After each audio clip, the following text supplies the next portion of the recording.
Նարկոսկանդալից հետո Ռիո դե Ժանեյրոն դեռ տագնապի մեջ է։ Ռիոյի ռազմական ոստիկանության ներկայացուցիչները տեսախցիկների առաջ են փռել Կոմանդո Վերմելիո խմբավորման անդամներից խլած զենքերը։ Զսպում անունը ստացած շուրջկալի ժամանակ առնվազն 132 մարդ է սպանվել։ Ինքնաձիգներ, ատրճանակներ, նռնակներ, հարյուրավոր փամփուշտներ, պայթուցիկ նյութեր են պահեսներում գտել ոստիկանները։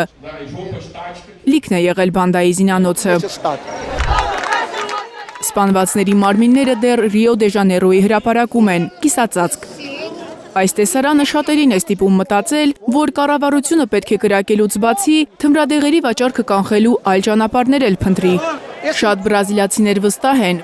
որ Ռիոյում սպասվող խոշոր միջազգային միջոցառումն է դրդել ոստիկաններին ուժի դիմել։ Նոյեմբերի 10-ից 21-ը Ռիոյում ՄԱԿ-ի կլիմայական գագաթնաժողովն է լինելու։ Խոշոր իրադարձություններից առաջ բիրտ ուժի կիրառումը տեղացիների համար սովորական է։